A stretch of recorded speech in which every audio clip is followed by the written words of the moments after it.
Hello there guys, and welcome to today's update video.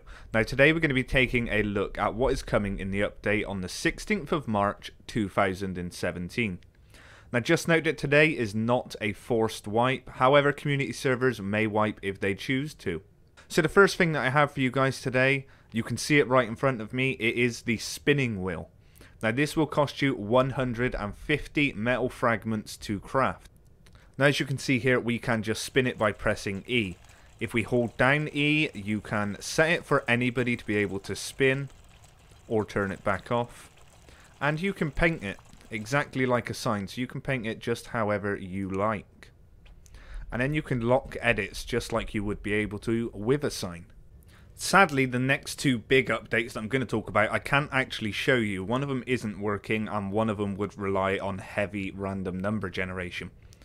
Supply signals can now be found in military crates at a very low chance. And foliage displacement has been added, so now when you're placing down foundations out in a field, if you have a bush underneath your base, it will no longer clip up through the base and it should just be completely displaced. But then moving on to that, to something that I can actually show you is the console.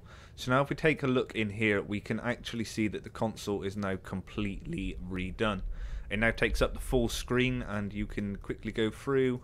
It works pretty much as it previously did, but it's just got a nice sleeker new layout.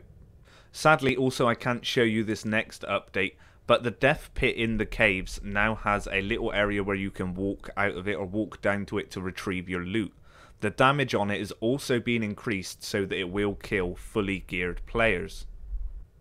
The heavy armor is also being nerfed. It no longer provides an absurd amount of radiation protection. It now only provides you with 21. We also have a new bed model added in. And now I apologise once again, but the next few things I'm just going to quickly run through. There really isn't a lot to show in this update.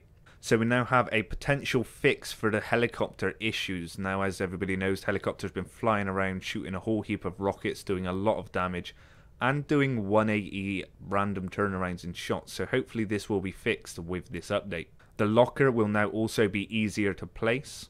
The demo functionality that was added by Gary last week has now been slightly improved. You will be seeing a few new things going in with there. Sadly, I'm not going to be able to explain it all to you. It's pretty confusing. Your best bet would be to go and have a look at the dev blog later and see what Gary writes up on it. Pumpkins now also only have one season, which means once you pick them, they will disappear.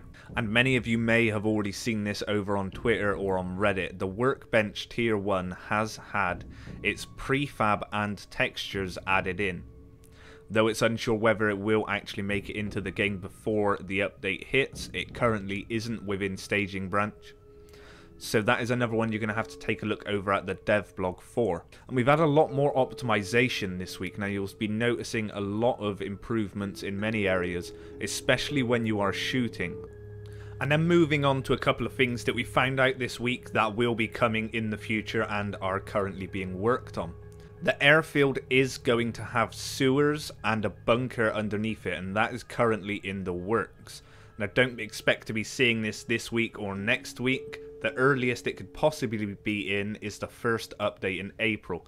And then we have had some work started over on Happis. We don't know exactly what's going on over there. Maybe the dev blog will shed some more light on that. And that is everything that I have then, guys, so far this week. Now just note that there are still a few hours before the update goes live. So make sure that you do check the dev blog as soon as you have time, in case I have missed anything. Obviously the developers will give you more insight, and there are always a few hours between the update video that I do going live and the update actually hitting. So thank you very much guys. If you have enjoyed, make sure you hit that like button, and if you would like to see more content, make sure that you are subscribed.